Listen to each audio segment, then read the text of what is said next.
Welcome to the 611 Films YouTube channel. We are back in 99. My name is David Groves, one of your hosts, and with me as always, my co-host, Neil McKay. Back in 99! We are back in 99. We're doing a little bit of a weird thing to say, but a sleeper kind of movie, a sleeper. Some people might not. I think you were about to say sleeper hit. I don't think it was a hit. I was going to say sleeper hit. I don't think it was a hit, though. I think it was like, see, this, I'm going to just say this right now. I think this might be the most underrated movie of all time. Daddy, chill. You can't even see it. We are going to have couldn't even find it. We are going to have a big discussion on that idea. But we're talking today about Arlington Road. Oh, I guess we should say the name of the movie. Yeah. Well, the title they'll know what they're clicking on. I saw this movie, I think, one time, maybe on DVD or something. So you have seen it. I thought you had never seen it. I had seen it, but I was so, I remembered only really the ending. Because the ending is so kind of, I wouldn't say it's like Seven. What's in the box? Not until you give me What's in the fucking box? You know what I mean? Like that dour kind of just like, oh, gee, whoa. Yeah. But it is in that vein.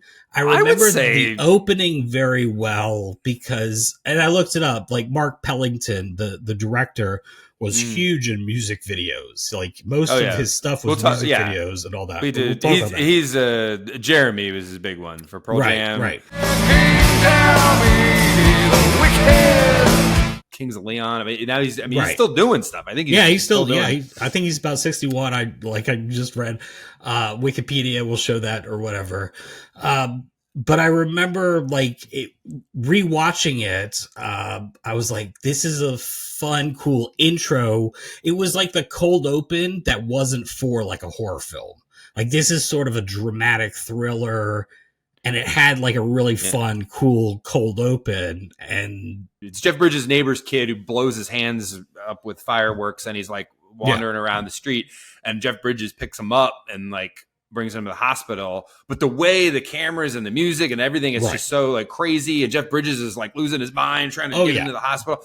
So it's such a badass opening. It very just grabs your attention. And I was like, holy shit.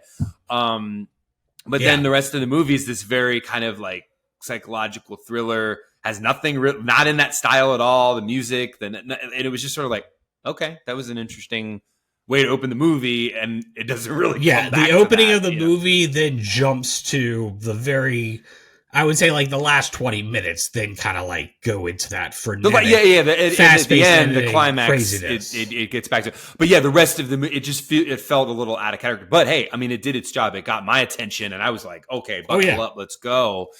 And I mean, I thought it was a very taut thriller. It kind of plays on the paranoia of what if your neighbors are freaking psychopaths? Right. It was it had a great twist in it. Oh, wow. That's what so yeah, I just thought, but it's one of those movies. I think people would be like, oh yeah, I think I remember that. But it's right. Oh, man, absolutely. It's definitely one of those, if you're old enough, for us, that was obviously we were 18, 20, 21 or whatever. Yeah. But yeah, we kind of got lost in the shuffle. It was hard to find for me to rewatch it.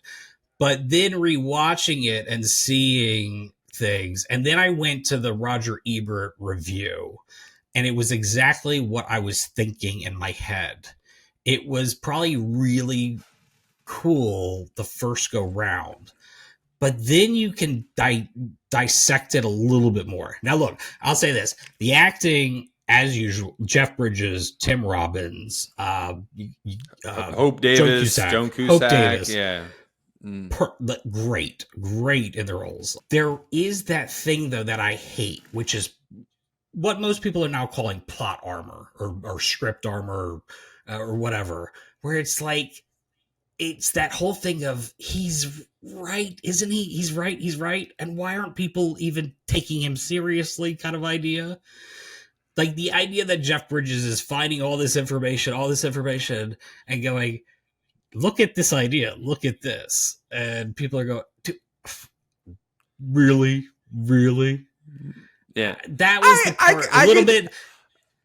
I could see what you're saying, but that's why the ending was like, it was so perfect, because it was like, of course, he was the perfect scapegoat for this. Right. Spoiler alert, I guess. I mean, that was the thing. You're never going to like, be able to find this unless you go to weird site. So it's like, how would you even watch this? But yeah, I mean, at the end, that's why the twist was so cool, because it was like, of course, that's why they picked him, because he's crazy. The whole movie, he's like, oh my God, he's like still not over his wife's death. I think, yeah. So like the idea that this is one thing. So Jeff Bridges is playing like a history teacher at George Washington University.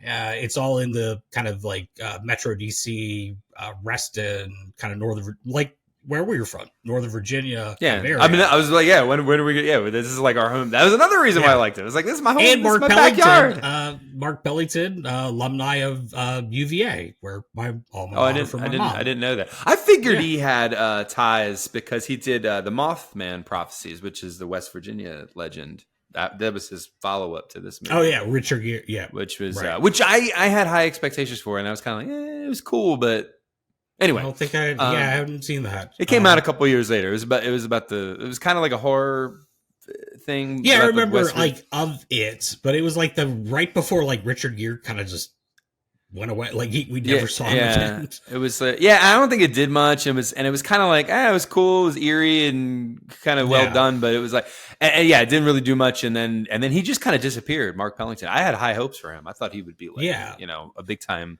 but. No, I think like he's still working. He's still doing his thing, and that's great. In the music world, music video, concerts, documentaries, and he's had other features like he did I Melt With You with Jeremy Piven. But here's what I was going to say with re-seeing this and the ending of it, which is a frenetic, crazy last kind of 20 minutes, 30 minutes.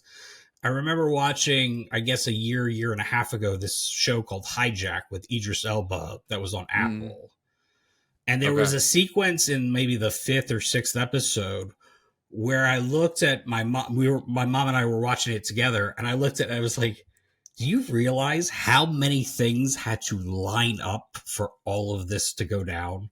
Like how many things needed to work out? So the ending of this, also rewatching it, I was like, how did they know this was ever going to happen? Like, what the fuck?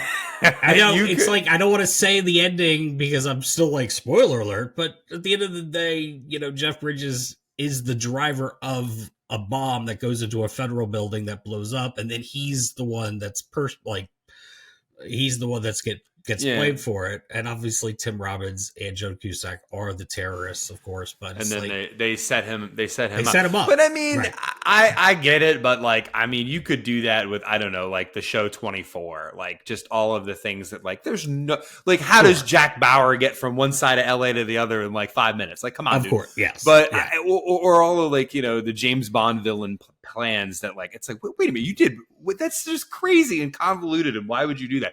No. I totally get that. Like I said, I think the great thing that saves me is the performances. The Jeff Bridges kind of manic character works great, and it reminds me a lot of Blown Away, the movie in '94 with Tommy Lee Jones. I remember that. He's kind of like a bomb expert, and there was that kind of frenetic final ending scene. Yeah, it's just like not the dude, like big, like everybody might think Jeff Bridges is the dude. I'm the dude, so that's what you call me, And it's like, he's I would, I mean, now that you say that, it's kind of like he's kind of like that like very versatile, like he's a chameleon. He can do anything, and you don't really think of him as that, but he kind of is. Like you would think of, I don't know, like a Johnny Depp is more that. Can fill a lot of different, put on a lot of different skins. But Jeff Bridges, I mean, he's like, I'm just thinking about all the stuff he did, like Starman, and then he won the Oscar for Crazy Heart. I mean, he was a True Grit. I mean, he's playing a cowboy. I mean, it's just all of this stuff. It's like, he can do all kinds of and that kind of reminds me of that. It was just like, yeah. And then it's funny, like Tim Robbins, because it was so close to, obviously with Shawshank, and how.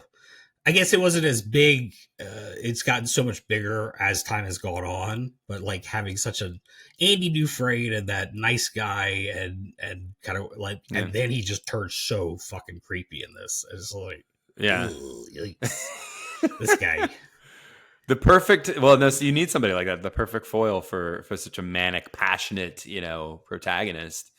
But yeah, I if watching it now versus 25 years ago, I mean, but I think back then, I mean, I hate to say that, like, oh yeah, back then it was groundbreaking or something like that, and then now it doesn't hold up.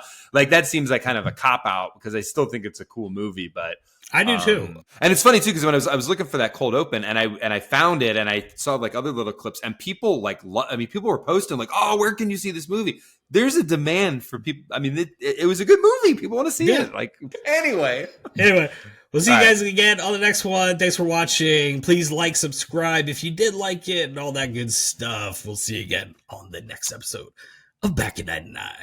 Later. Bow, bow, bow, bow.